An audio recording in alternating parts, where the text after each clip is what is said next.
The Galar Beginnings Tournament starts today. Technically, it's already started, but I haven't had a chance to play a match yet. I just woke up and got completely ready to go to PAX Unplugged, which is why I'm currently holding my camera instead of having it on the tripod. I am bringing my camera with me to PAX, and I will be recording a separate video where I show you guys different board games and things like that. For this video, I'm going to be talking to you guys about my experiences with the Galar Beginnings Tournament. I'm going to be trying to film after each match, but realistically that's probably not going to happen because it's going to be a very busy weekend between the tournament and PAX. I'm hoping that I'm going to do okay, but I learned the other day that I don't have the experience with competitive battling that some other people do, so it might go horribly and I might be like the worst person in the tournament. Hopefully not. I'm gonna be honest with you guys, if I lose a lot, if I do end up doing absolutely horrible, I'm just gonna take it as a learning experience, which is something that you guys should all do in life in general. Like, if you fail, just like learn from it and get up and try again. So I'm not gonna be like upset if that happens, or at least I'm gonna try not to be. I'm telling my future self not to be upset more than anything through this video. I'm gonna do my first match now, and then I have to head to PAX. So yeah. Okay, so it is the end of the day on Saturday. I have approximately an hour to play Pokemon and try and get caught up on my matches. I only played one match this morning and I kind of lost pretty badly, but that was kind of what I expected, so I'm not upset. I can't use Cinderace as much as I thought I could. Cinderace is good, but not super great without its libero ability. So yeah, until that hidden ability comes out, like, it can be used situationally, but not as much as I thought. So I'm gonna play a couple more matches and I will let you guys know tomorrow how those went. Whew. All right, I am home. Because of the crazy busyness of my weekend, I only ended up getting in 5 matches in the Pokemon tournament. So it's not a great sample size of how I did, but I do feel like I learned a lot from this experience. Overall, I won 3 matches and I lost 2, but the 2 that I lost definitely taught me a lot about how to play the game, so I don't mind that that's my win-loss record for this first tournament. First match taught me to be really careful about which Pokemon I select to use in my team in different battles, because I was using Cinderace and I felt like, oh yeah, Cinderace is great, like I'm gonna put Cinderace in whenever I need to go in there and quickly kill something,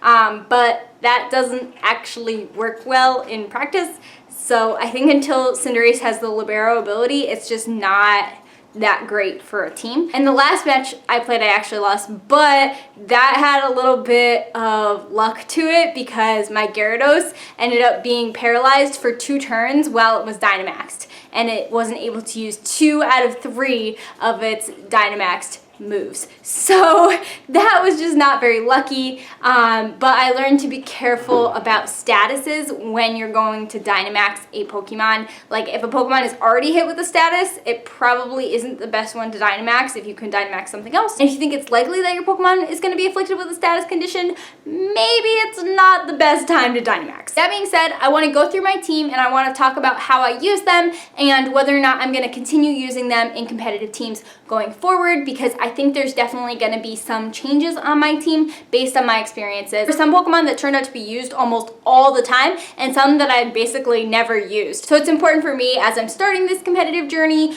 to think about which ones I want to keep and which ones I should change. And I'm going to put information about the Pokemon probably over in this general area so that if you're more of a visual person, you'll be able to actually see the data about my team. Oh, also, because I don't want to say this for every single Pokemon, they all have max EVs, max IVs. Everything's all maxed out. They're max level. Everything is just completely maxed. My first Pokemon that I competitively trained for this team was my Cinderace. I gave it Life Orb so that it could do a little bit of extra damage, since Cinderace pretty much gets one-shotted or two-shotted by almost everything. So the Life Orb doesn't make that much of a difference. It's just gonna die. Its whole point is to hit hard and hit fast so that you can destroy Pokemon on the enemy team. The biggest issue with this Pokemon right now is that its hidden ability is not out, so it does not have the libero Libero ability, it has Blaze. When Libero comes out, this Pokemon is going to be OP, and I will definitely want it on a competitive team. But with the Blaze ability, I found that it was just not quite powerful enough to take out my opponents. For nature, I chose Modest because I need Cinderace to be able to outspeed things, because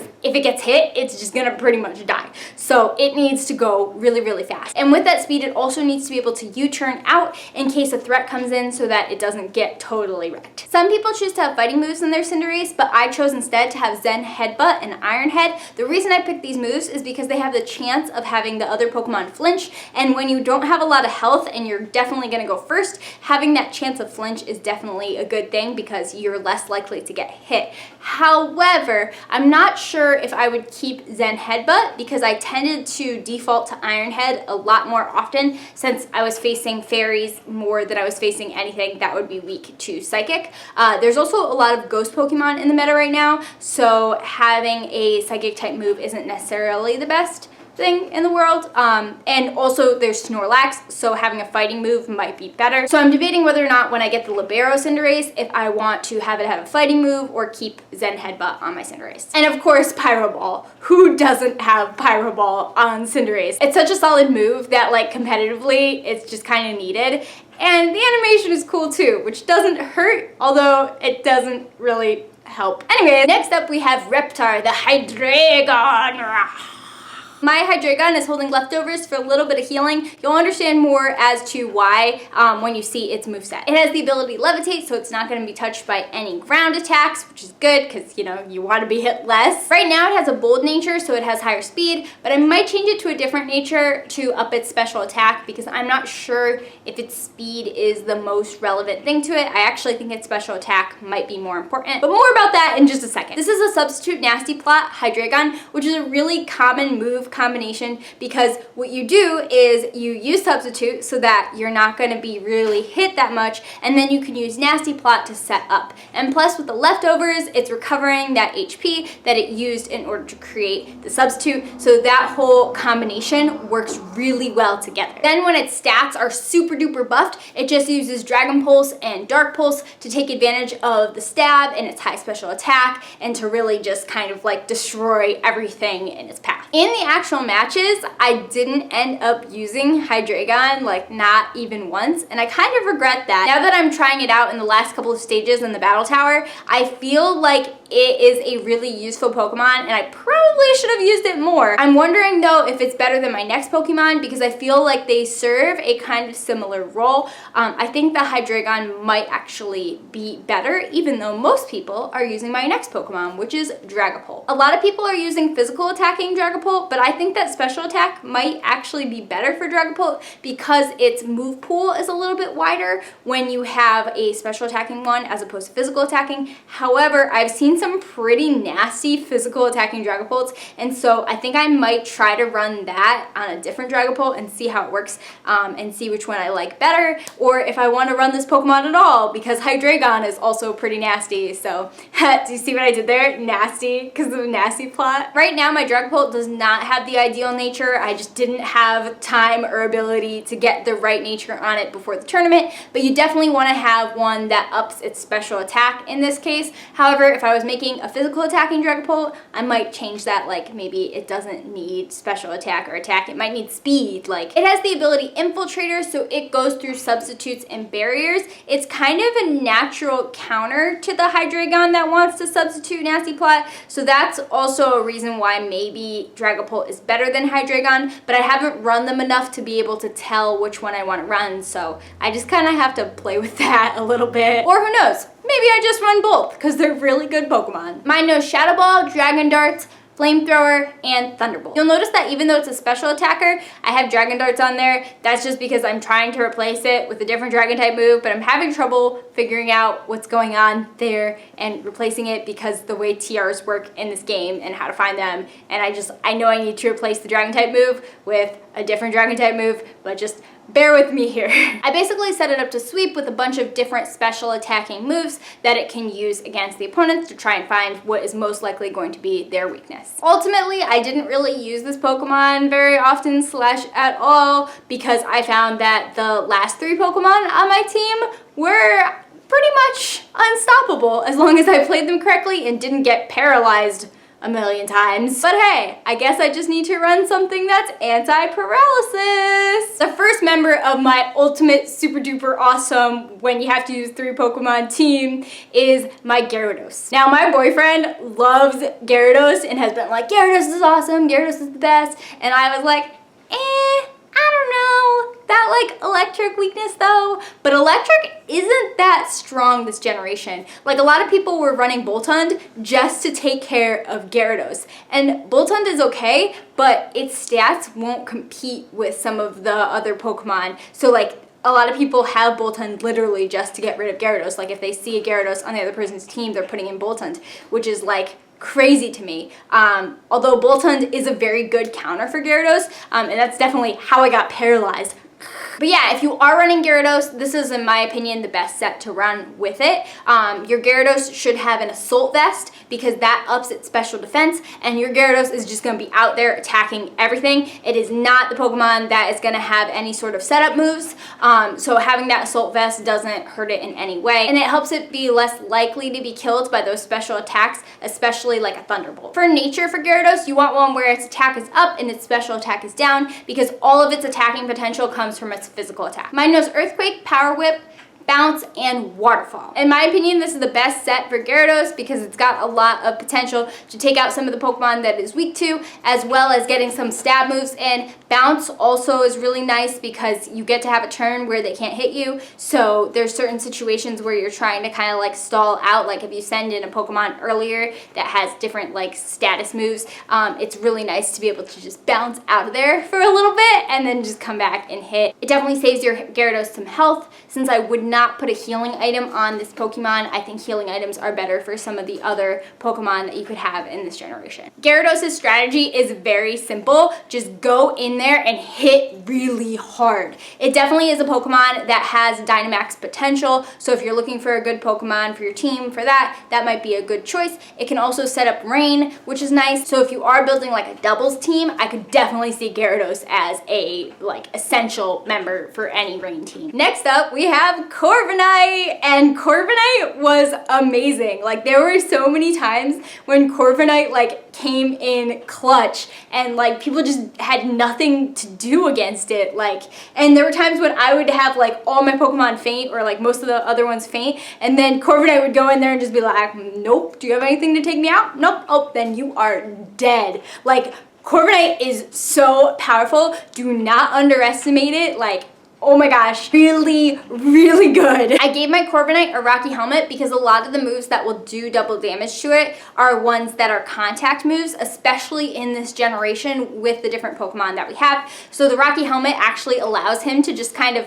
stall those Pokemon out, especially with some of the moves that my Corviknight has. So he just has so much sustain and so much defense that they just like, the Rocky Helmet will kill some of the Pokemon that he's up against. So he's just like a wall that you just like buff up like crazy, and then they just die when they touch you. It's like they're like, you're like, raw, and they're just like, oh, dead.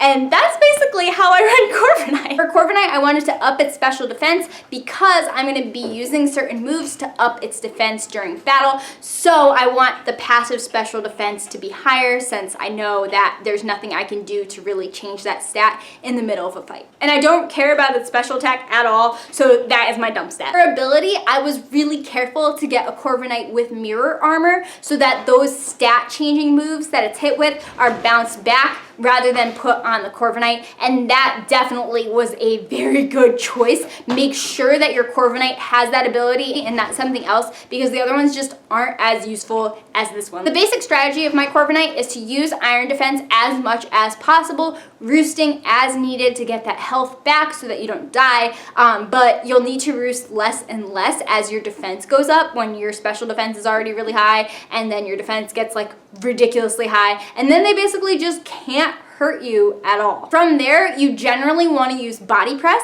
and I know people will be like, wait, but that's not a stab move for Corviknight. But Body Press uses your Pokemon's defense stat as the offensive stat. So you raised your stat like crazy. Corviknight already has like really high defenses, and it just like murders the other Pokemon. Like they can't do anything. It does more than stab. Like, it's crazy. So yeah, just like hit it with that and it will die. But of course you also have the 4th move slot for Corviknight, and I had to think a lot about this one because of course you've got 2 different types in Corviknight. You've got Steel and Flying, and I knew that I wanted my last move to be a stab move for those situations where I don't have time to set up the Iron Defense easily and I just need to just kind of like take something out right away. Originally I had Drill Peck in there, but I replaced that with Iron Head, and oh boy am I glad that I did. There aren't a lot of Pokemon in this generation where Flying type is super effective, but there are quite a few Pokemon where Steel type is super effective. So having that super effective hit every once in a while is really nice,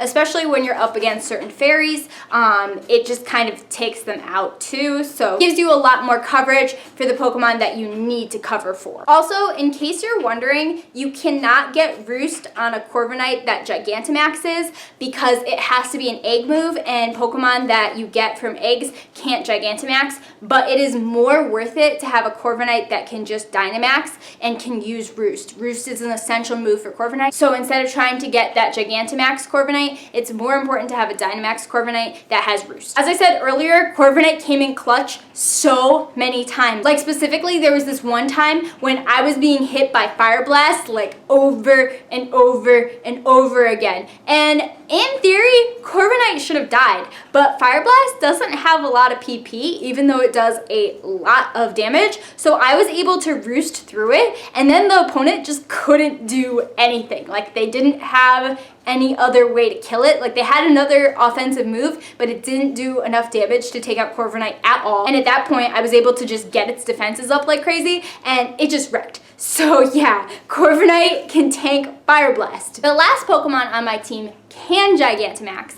and that is my Snorlax. So I know what you're thinking. Gigantamax Snorlax just came out. How did I manage to get a competitive Gigantamax Snorlax ready when I couldn't even get some of the natures and moves right for the rest of my team? The answer is luck. Lots and lots of luck. The first Gigantamax Snorlax that I got had 5 perfect IVs and the correct ability. So that was really lucky. I gave my Snorlax a Figgy Berry because that berry restores the most HP considering the Pokemon's nature. It has the ability Gluttony, so it eats the berry earlier, which is really nice considering its moveset. The basic strategy for my Snorlax is for it to use Yawn and Belly Drum. Yawn to make the other Pokemon go asleep so that it can't get hurt as much. This does not work with electric terrain, so those people that are running Boltund and Gigantamaxing it, this did happen one time where I was not able to use Yawn because there was electric terrain out, so just be cautious of that. Don't use Yawn in electric terrain. And then Belly Drum to maximize its attack, and because Belly Drum cuts its HP in half, that activates the Figgy Berry, so it really doesn't cut its HP in half when it does that. And then I have it knowing Body Slam for the stab move and the potential paralysis, as well as Crunch, because as I said earlier, there are a lot of ghosts in this generation, and if you only have a Pokemon no normal type moves, it will not be able to hit them. Crunch is super effective against ghosts, so that's definitely much better. Snorlax is really good. It's just a giant wall of HP that's really hard to get through, and once you maximize its attack with Belly Drum, it can hit pretty hard. I definitely didn't play Snorlax ideally because I'm not used to the Belly Drum strategy. This is one that I've just not used in the past because I felt like it was too risky, but with the combination of everything that Snorlax has going on, I think that Belly Drum definitely works.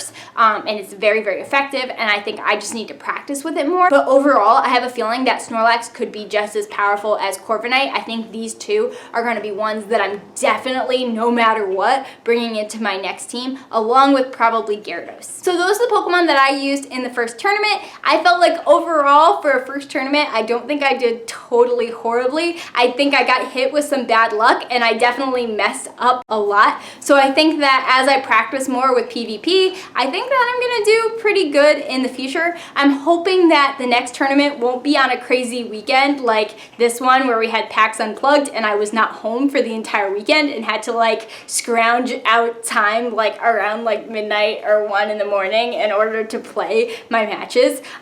So hopefully hopefully going forward, the tournaments will be at times that just work better for me. And I'm also hoping to live stream future tournaments now that I feel like I've kind of got a grasp for them, and I've also will be hopefully at home when the tournament is going on. So if you guys are interested in seeing me do tournament battles live, make sure that you like this video, make sure that you comment below, because those type of things will definitely encourage me to do that in the future. If you have any questions about Pokemon or competitive battling or how to sign up for tournaments or anything like that, feel free to let me know and I'll do my best to help you out with that. Bye!